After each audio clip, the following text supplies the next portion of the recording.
में उफान के बाद मची तबाही के बाद यूपी बिहार में जिस तरह से अलर्ट जारी किया गया था, उसको लेकर फिलहाल राहत भरी खबर सामने आ रही है। और वाल्मीकि नगर गंडक बराज के जलस्तर में तेजी से गिरावट दर्ज की गई है। तो वाल्मीकि नगर गंडक नदी का जलस्तर तेजी से बढ़ रहा था और यह जलस्तर देर रात बढ़कर 1.5 लाख क्यूसेक तक पहुंच गया था, लेकिन तेजी से नदी के जलस्तर में गिरावट दर्ज की गई है। और फिलहाल वाल्मीकि नगर गंडक बराज से 81,000 क्यूसेक पानी का डिस्चार्ज गंडक नदी में हो रहा है। तो सीधे तौर पर हम आपको तस्वीरें दिखाने की कोशिश कर रहे हैं। वाल्मीकि नगर गंडक बराज की सीधी तस्वीरें हम आपको दिखा रहे हैं, जहां जलस्तर में तेजी से गिरावट दर्ज की गई है। और यह जलस्तर देर रात बढ़कर 1.5 लाख क्यूसेक तक पहुंच जरूर गया था, लेकिन तेजी से इसके जलस्तर में गिरावट दर्ज की गई है, जिससे यूपी बिहार में जो संभावित बाढ़ का खतरा है, तो फिलहाल यूपी बिहार में जो बाढ़ का खतरा था वो टलता हुआ नजर आ रहा है। और जल संसाधन विभाग के साथ ही सरकार ने राहत की सांस ली है और निचले इलाकों में जो पानी फैलने का एक बड़ा खतरा फिलहाल वाल्मीकि नगर गंडक बराज से टलता हुआ नजर आ रहा है। तो निश्चित तौर पर जिस तरह से नेपाल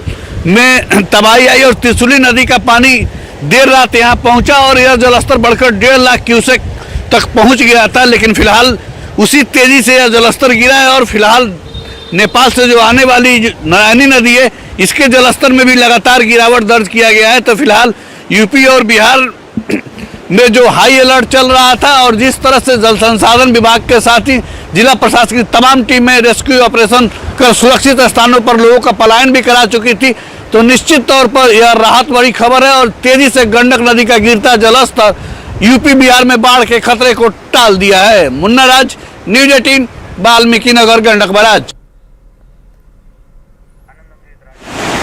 आनंद हमारे साथ जुड़े हुए। आनंद, अब चूंकि जलस्तर कम हो रहा है, हालांकि जो त्रिशूली नदी है उसका असर भी अब कम देखने को मिल रहा है, अभी क्या बाढ़ के हालात हैं? देखिए राहुल, इस वक्त हम ग्राउंड जीरो पर मौजूद हैं। ये है गंडक बराज और त्रिशूली नदी से जो भी पानी आनी थी, यहीं पर आने के बाद उसको ये चूंकि इस जो आप तस्वीर अभी हम आपको दिखा रहे हैं, ये हम अप स्ट्रीम में है, यानी कि नेपाल साइड में है। और वाल्मीकि नगर बराज के अप स्ट्रीम में नेपाल से जो पानी आती है, उसके बाद डाउन स्ट्रीम में यानी कि बिहार में प्रवेश करती है और उसके बाद वो नदी धीरे धीरे आगे यहाँ से गोपालगंज और दूसरे इलाके में पहुंचती है। लेकिन फिलहाल तस्वीर हम आपको दिखा रहे, तमाम फाटक खोल दिए गए हैं ताकि कोई भी खतरे की स्थिति न रहे। और सबसे बड़ी बात है कि जो आज सुबह में लगभग 88,305 क्यूसेक पानी का डिस्चार्ज किया गया, वो एक सामान्य प्रक्रिया मानी जाती है। हम ये बात आपको इसलिए भी बता रहे हैं कि जो हमारे दर्शक है वो भी अच्छे से जानने की कोशिश करें कि जो कल 11 बजे रात पीक था, उसके बाद जो जलस्तर है वो डाउन होना शुरू हुआ है। और एक उदाहरण मैं आपको देकर समझाता हूं जिससे आप आसानी से समझ सकते हैं कि खतरे की बात जो थी वो टलती नजर आ रही है, क्योंकि 2024 में 28 सितंबर को 5,62,000 क्यूसेक पानी डिस्चार्ज हुआ था। उसके मुताबिक अगर आप देखें तो अब तक 2,24,000 क्यूसेक पानी इस साल अधिकतम डिस्चार्ज हुई है। तो जाहिर सी बात है बहुत ज्यादा पानी नहीं आ रही है, जिसके वजह से जो पैनिक की स्थिति बन रही थी वो ऐसी स्थिति नहीं है। तो ये तस्वीर हम आपको दिखा रहे हैं, गंडक बराज की तस्वीर। एक बार फिर हम नेपाल साइड की तस्वीर आपको दिखाने की कोशिश कर रहे हैं, जिससे त्रिशूली नदी का पानी आता है। वो हम जिस तस्वीर को अभी आप देख रहे हैं वो नेपाल साइड है, और नेपाल साइड से त्रिशूली नदी का पानी बिहार में गंडक बराज के माध्यम से फिर बिहार की ओर प्रवेश करता है। तो ये तस्वीर आप देखिए जिधर से पानी आ रहा है। फिलहाल स्थिति सामान्य दिख रही है और कंट्रोल रूम में लगातार जो अभियंता है वो स्थिति पर निगरानी बनाए हुए हैं। ये एक राहत की बात है। और सबसे बड़ी बात है कि नेपाल में भी जो त्रिशूली नदी की वजह से आपदा की स्थिति हुई थी, धीरे धीरे वहां पर भी स्थिति सामान्य होती जा रही है। हमारे साथ हमारे सहयोगी मुन्ना राजा जो पिछले लगभग 15-20 घंटा से लगातार गंडक बराज पे नजर बनाए हुए हैं। मुन्ना, नींद वगैरह आई है? और फिलहाल क्या स्थिति आप देख रहे हैं? कल रात में क्या स्थिति थी और अभी क्या स्थिति है? जो त्रिशूली नदी का पानी था वो देर रात करीब 9 बजे के आसपास वाल्मीकि नगर गंडक पर पहुंचना शुरू हो गया और 9 बजे के बाद जो जलस्तर है बढ़कर 1.5 लाख क्यूसेक था और करीब 4 घंटे तक यह जलस्तर बना रहा। तो त्रिशूली नदी में जो तबाही की जो पानी आई थी और तमाम मलबा के साथ वह पानी गंडक बराज तक पहुंचा है और गंडक बराज पर नारायणी के रास्ते वह पहुंचा है और धीरे धीरे करके निचले इलाकों तक फैल गया है। और उसके बाद जिस तरह से करीब 2 बजे के बाद जलस्तर गिरा है तो लगातार गिर रहा है और फिलहाल गंडक नदी का जो वर्तमान जलस्तर है खतरे के निशान से बिल्कुल बाहर है। और नेपाल से जो खबरें आ रही है, नेपाल की जो नारायणी नदी है, नेपाल की नारायणी नदी भी बिल्कुल अभी शांत हो रही है और फिलहाल किसी तरह की कोई खतरा बिहार और उत्तर प्रदेश में बाढ़ का नहीं दिख रहा है। नहीं दिख रहा है। देखिए, हम आपको एक भी बता दें कि त्रिशूली नदी और नारायणी नदी, जिस नदी की चर्चा हम कर रहे हैं, उसे ही बिहार में गंडक नदी कहा जाता है। और आपको एक तस्वीर दिखा रहे हैं। देखिए, गंडक नदी के बराज के ठीक पहले एक बड़ा सा लकड़ी आपको नजर आ रहा होगा, एक पेड़ का बड़ा सा जो टहनी होता है वो यहाँ पर मौजूद है। यानी कि नेपाल में कितने तेज फ्लड आया है, वहां से कई ऐसे पेड़ हैं उखड़कर नदी के माध्यम से बिहार की तरफ जा रहे हैं। तो आप त्रासदी समझ सकते हैं। जाहिर सी बात है, गंडक नदी की वजह से नेपाल में काफी त्रासदी आई है, त्रिशूली नदी की वजह से, नारायणी नदी की वजह से। और बिहार में इसका असर बताया जा रहा था कि बिहार में भी इसका असर पड़ रहा है। जैसा कि मैंने आपको बताया कि जो सामान्य डिस्चार्ज होता है गंडक नदी में, अभी फिलहाल सामान्य डिस्चार्ज ही माना जाएगा, चूंकि 88,305 क्यूसेक पानी का डिस्चार्ज हुआ है, इसे सामान्य स्थिति मानी जा रही है।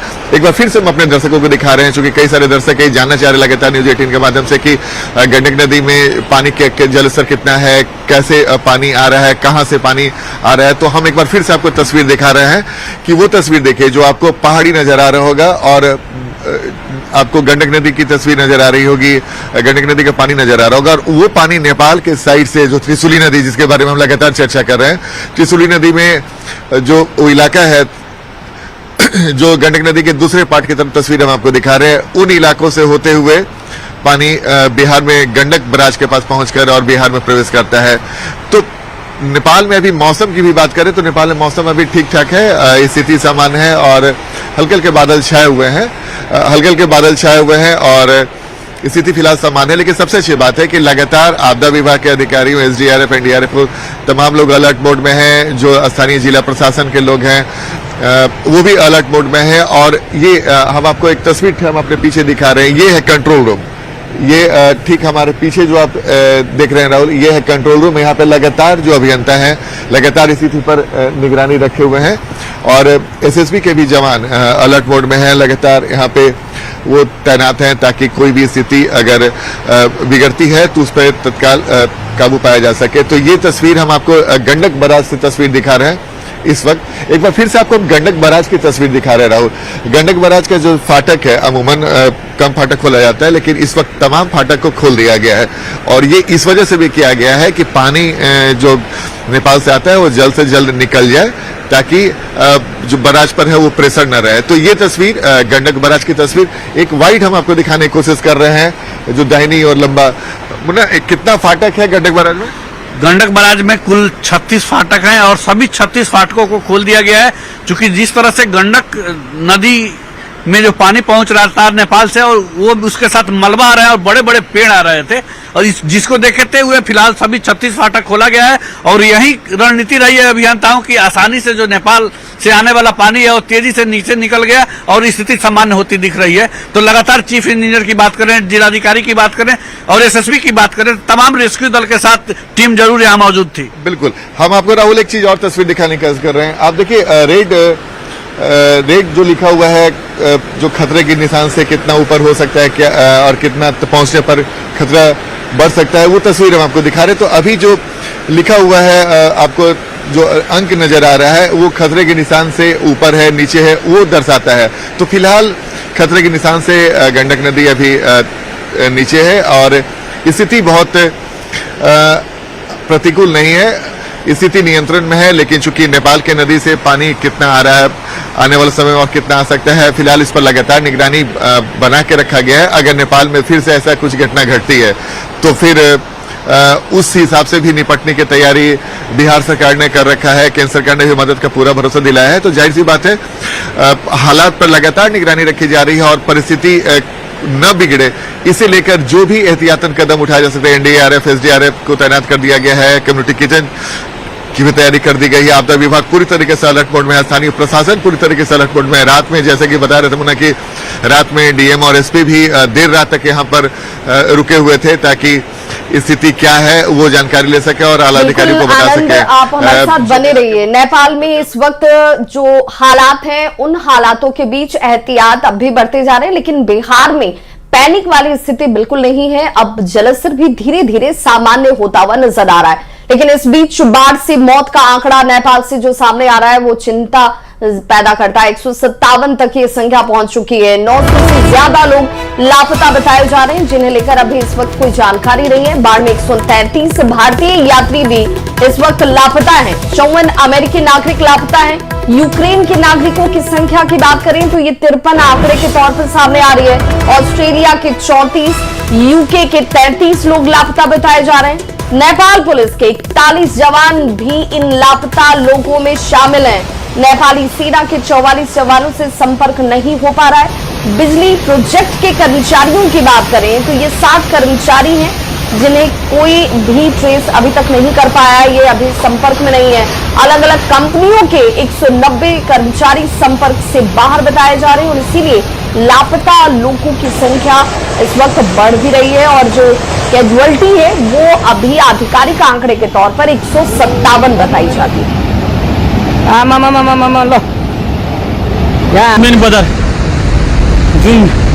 फ्लैश फ्लड ने किस तरीके से तांडव मचाया और इस वक्त आपके टीवी स्क्रीन पर जो तस्वीर है वो इस पूरे जल प्रलय के तस्वीरों के साथ किस तरीके से यहाँ पर फ्लैश फ्लड ने तबाही मचाई। सैलाब में सब कुछ जैसे तहस नहस और बहता हुआ नजर आया। 4000 लोग मलबे में दबे होने की बात कही गई और चारों तरफ सिर्फ तबाही की तस्वीर ही नजर आती हुई दिखी। हाइड्रो पावर प्लांट की बात करें तो 12 हाइड्रो पावर प्लांट हैं जो इस फ्लैश फ्लड की जद में आए हैं, जिन्हें नुकसान पहुंचा है और पूरी तरह से ये प्लांट जो है वो तबाह बताए जा रहे हैं और तकरीबन इस वक्त जो संख्या है लापता लोगों की वो 900 के पार जा पहुंची है और तकरीबन 157 लोगों ने अपनी जान गंवा दी है।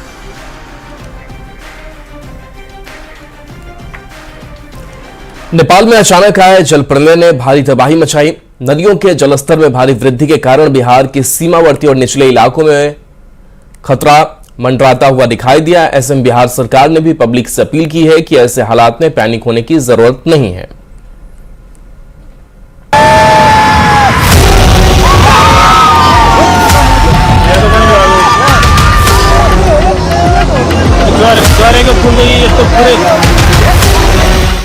तिब्बत में ग्लेशियर फटने के बाद नेपाल के निचले इलाकों में भारी तबाही हुई है।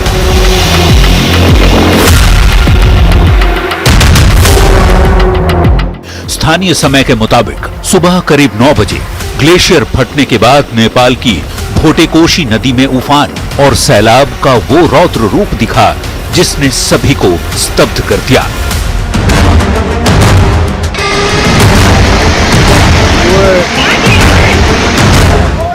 लोग कुछ समझ पाते सब कुछ किसी हॉलीवुड मूवी की तरह पल भर में जल में समा गया।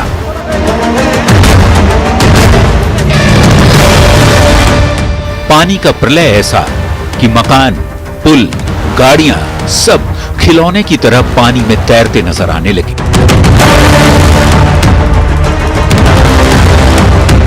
अचानक आई बाढ़ की बड़ी लहर ने सीमावर्ती राज्य बिहार की भी चिंता बढ़ा दी है, क्योंकि नेपाल की नदियों में उफान से गंडक और कोसी रिवर में बाढ़ के रौद्र रूप का खतरा मंडराने लगा है। नेपाल में आई इस बाढ़ का असर नदी के बहाव और जलस्तर के आधार पर बिहार के सीमांचल और चंपारण बेल्ट पर भी पड़ने की संभावना है।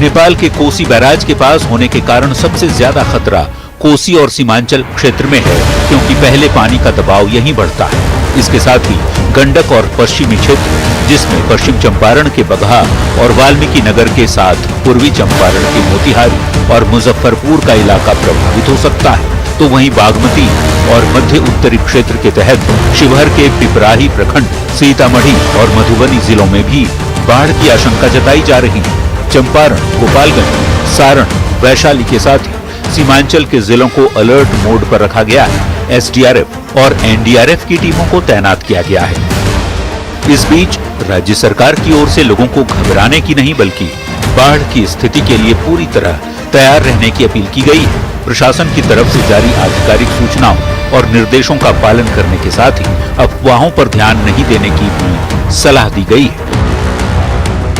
रूह कंपा देने वाली नेपाल से आई तस्वीरों ने सचमुच बिहार के नदी किनारे बसे लोगों की चिंताएं बढ़ा दी, क्योंकि नेपाल से आ रहे भारी सैलाब की वजह से गंडक नदी का प्रवाह काफी तेज होता जा रहा है। ऐसे में विभाग और प्रशासन की टीमें बेहद सतर्क है। आपदा से उभर सके और सभी से मेरा अनुरोध होगा कि आप अपने बच्चों, खासकर छोटे बच्चों और माल गोरू का ध्यान रखेंगे। तो ऐसे आपदा की घड़ी में नेपाल को भारत की तरफ से मदद के हाथ तुरंत बढ़ाए गए। भारत ने हर संभव मदद का भरोसा दिया और अब ये बड़ी मदद भारत की तरफ से नेपाल को की जा रही है। भारत ने 10 टन राहत सामग्री नेपाल भेजी है। सामग्री लेकर काठमांडू देखिए विमान पहुंच भी चुका है। विदेश मंत्री एस जयशंकर ने इसकी जानकारी दी। सोशल मीडिया एक्स पर यह जानकारी उनकी तरफ से साझा की गई। तस्वीरें आपके टीवी स्क्रीन पर है, जिनमें जीवन रक्षक दवाइयां शामिल हैं, राहत सामग्री है जो नेपाल में इस वक्त पहुंची हुई है। विशेष विमान के जरिए टेंट, कंबल, सोलर लैंप, ये सारे वो सामान है जिनकी जरूरत ऐसे आपदा की घड़ी में दूर दराज रहने वाले लोगों तक होती है, क्योंकि इस वक्त बिजली आपूर्ति पूरी तरह से ठप बताई जा रही है। लोगों को दवाओं की जरूरत होगी। एयरफोर्स के विमान हमेशा मदद के लिए तैयार होते हैं और ये राहत सामग्री लेकर एयरफोर्स का विमान जो है नेपाल में पहुंचा हुआ है। C-130J विमान से ये सामग्री भारत की तरफ से भेजी गई है अपने पड़ोसी देश नेपाल के लिए। और संवाददाता आनंद अमृतराज हमारे साथ लगातार जुड़े हुए हैं। गंडक